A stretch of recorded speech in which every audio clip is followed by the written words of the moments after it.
Hello friends, आज हम question number 6 देख रहे हैं।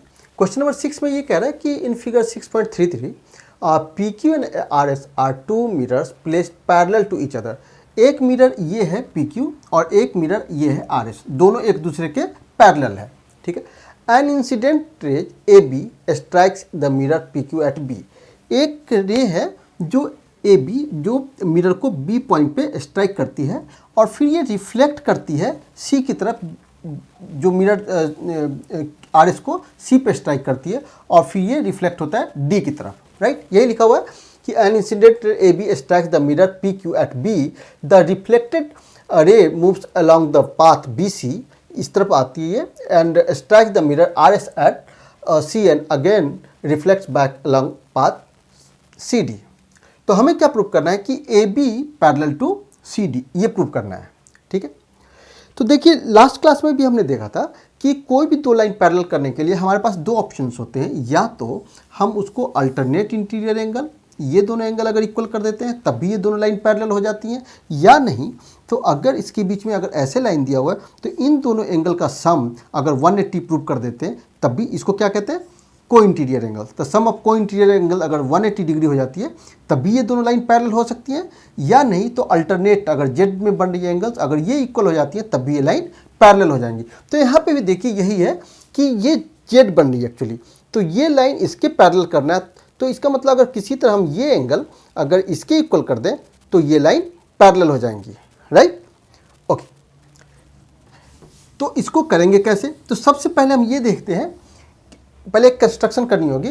तो कंस्ट्रक्शन में क्या करते हैं कि एक इसको कहता हूं एम, बी एम एक रे है और एक सी एन रे है।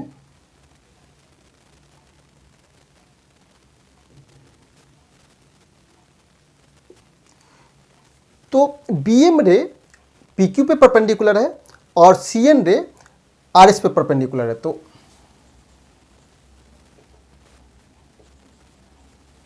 ड्रॉ रे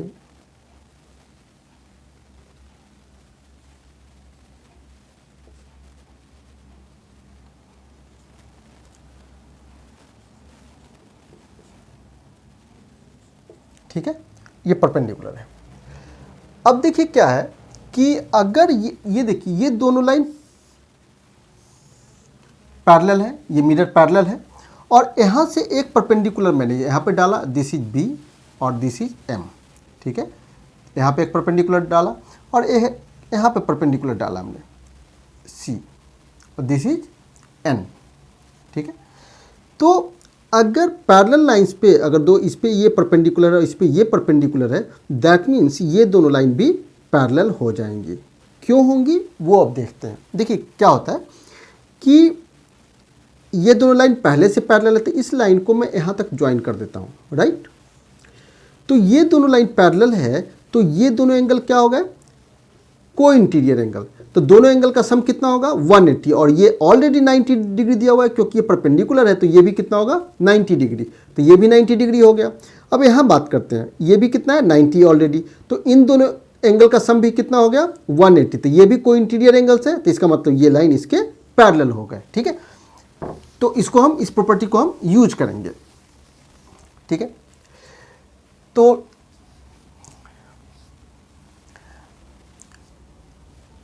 अब because P Q parallel to R S and B M perpendicular to P Q and C N perpendicular to R S, therefore BM parallel to CN, BM parallel to CN हो जाएंगे। Right, अच्छा एक और चीज़ देखते हैं कि angle of incidence angle of reflection के equal होती हैं। दैट मीन्स अगर किसी पर्टिकुलर पॉइंट पे कोई भी रे अगर रिफ्लेक्ट, ये अगर मिरर है, ये फिजिक्स में आपने पढ़ा होगा कि अगर किसी पर्टिकुलर पॉइंट पे अगर ये रे यहाँ पे आती है और यहाँ से अगर ये रिफ्लेक्ट हो जाती है, राइट, तो यहाँ से अगर ये परपेंडिकुलर ड्रॉप करते हैं तो this angle is equals to this angle. इसको कहते हैं एंगल ऑफ इंसिडेंस और इसको कहते हैं एंगल ऑफ रिफ्लेक्शन। तो ये दोनों एंगल हमेशा इक्वल होते हैं। तो इसका मतलब ये हुआ कि इसको मैं कहता हूँ एंगल 1 और इसको एंगल कहता हूँ 2, इसको कहता हूँ 3 और इसको कहता हूँ 4। तो अब लिखेंगे because angle 1 equals to angle 2 and angle 3 equals to angle 4। क्यों? बिकॉज एंगल ऑफ इंसिडेंस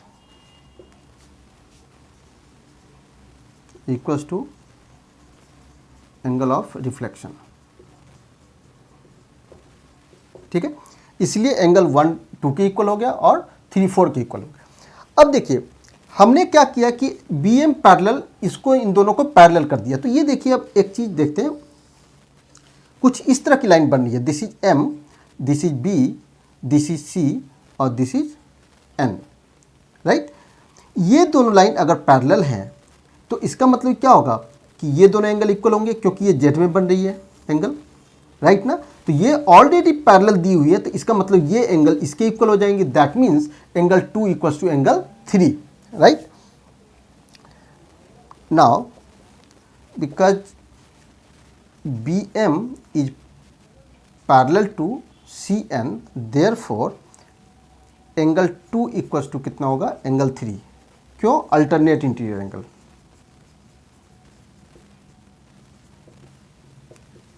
ठीक है, अब देखिए ये इसके इक्वल हो गया, राइट।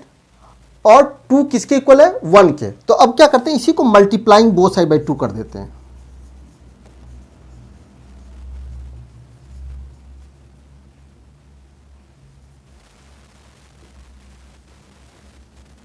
बाई 2। तो क्या होगा? Twice of angle 2 equals to twice of angle 3।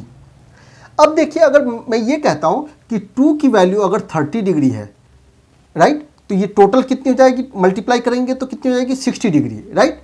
ऐसे समझते हैं एक और चीज़ कि ये और ये एंगल हमने प्रूव कर लिया इक्वल है, तो ये 30 है तो ये भी 30 है, तो 30 इंटू अगर हमने 2 कर दिया तो ये टोटल एंगल हो गया 60, राइट। इसी तरह अगर ये भी अगर जितनी एंगल है, अगर ये दोनों इक्वल है तो मल्टीप्लाई करेंगे तो ये टोटल एंगल हो जाएगा। तो एंगल 2 को, इस पूरे एंगल को मैं ये कह देता हूँ A B C. Twice of angle 2 equals to क्या होगा? Angle A B C equals to twice of angle 3 means B C D, angle B C D. ठीक है, अब देखिए पहले ही हमने बात किया कि अगर ये है तो ये दोनों एंगल अब हमारे इक्वल हो गए, ठीक है, और इसको क्या कहते हैं? Alternate interior angle. अगर ये दोनों अगर इक्वल होते तो इसका मतलब ये लाइन पैरेलल हो जाती है। ठीक है,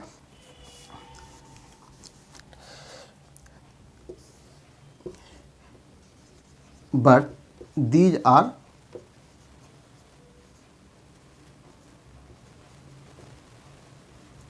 alternate interior angles, therefore AB parallel to CD।